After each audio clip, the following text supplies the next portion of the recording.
Hi అండి. అందరు ఎలా ఉన్నారు? బాగున్నారు కదా! ఈరోజు నేను చెప్పబోయే వీడియో మనం మామూలుగా తాబేలు బొమ్మని ఇంట్లో పూజిస్తుంటాం కదండీ! ఇలాగా ఈ తాబేలు పటిక, పటిక తాబేలుని ఇట్లా గాజు తాబేలుని రాగి కానీ, ఇత్తలి కానీ ఇలా తాబేలుని పూజించడం వల్ల మనకి చాలా ఉపయోగాలన్నమాట, ప్రయోజనాలు కూడా.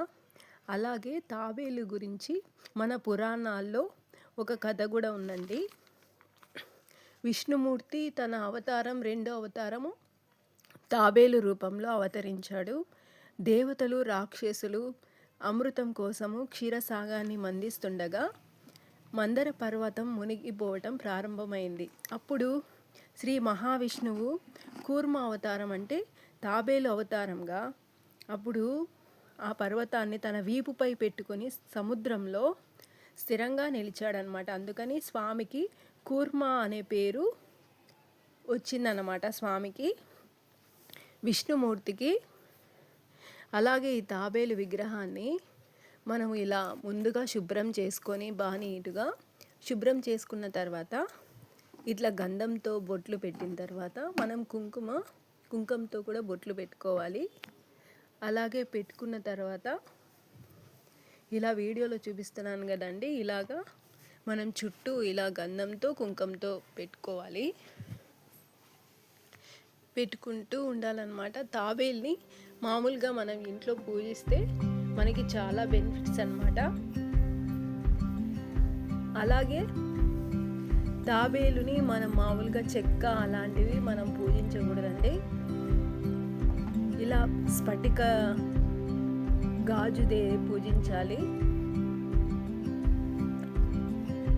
అలాగే తాబేలు మామూలుగా మనం షాపులలో ఏదైనా వ్యాపారంలో కూడా మనం షాపులలో ఎక్కడైనా చూస్తుంటాం కదా, అక్కడ కూడా తాబేల్ని ఇలా పూజిస్తూ ఉండారండి. పూజించడం వల్ల చాలా ఉపయోగాలు అన్నమాట.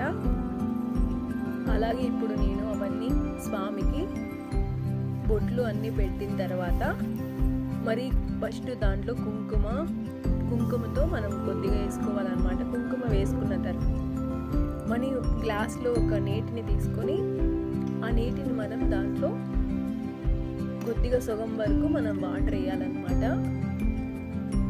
వాటర్ వేసిన తర్వాత మరి మనకి పూలు తీసుకొని మనం చుట్టూ అలంకరించుకోవాలన్నమాట. పూలని అలంకరించుకొని మనం మామూలుగా ఏ దిక్కున ఈ తాబేలుని మన ఇంట్లో పెట్టడం వల్ల మనకి ఉపయోగాలు అనేది తెలుసుకుందాము. మామూలుగా మనకి ఇంట్లో చాలా కష్టాలు పడుతుంటాము. ఇంట్లో వాస్తు దోషాలు ఏమైనా ఇబ్బంది పడుతున్నా కూడా మనకి తూర్పు సైడు పెట్టుకోవడం వల్ల మనకి ఇంట్లో ఏమన్నా సమస్యలు ఉన్నా, దరిద్రంగా మనకి ఇంట్లో అన్ని బాధలున్నా కూడా ఆర్థిక సమస్యలన్నీ తొలగిపోతాయి. అలాగే ఆరోగ్యం బాగాలేని వాళ్ళు కూడా ఆరోగ్యం కూడా బాగుంటుందన్నమాట ఇలాగా తాబేలు బొమ్మని పూజించడం వల్ల.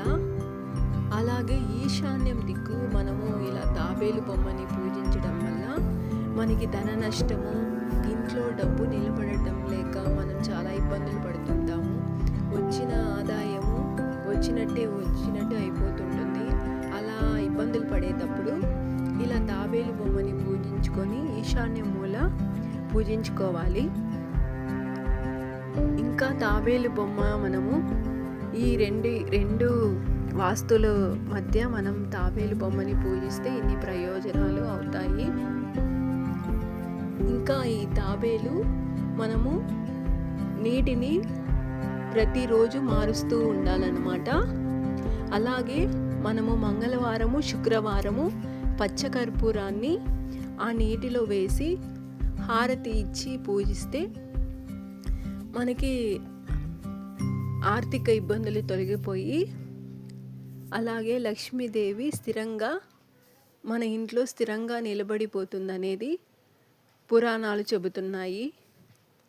ఇలాగ పూజించడం వల్ల ఇన్ని ఉపయోగాలు ఉన్నాయన్నమాట. తాబేలు బొమ్మని ఇంకా మీ ఇంట్లో లేకుంటే ఇంకా ఈ తాబేలు బొమ్మని తెచ్చుకొని పూజించండి. ఇన్ని లాభాలని పొందుతూ అలాగే నా ఛానల్ ఫస్ట్ టైం చూసేవాళ్ళు నా ఛానల్ని సబ్స్క్రైబ్ చేసుకోండి. నేను చేసే ప్రతి వీడియో మీకు నోటిఫికేషన్ ద్వారా మీరు చూడవచ్చు నా వీడియోసు.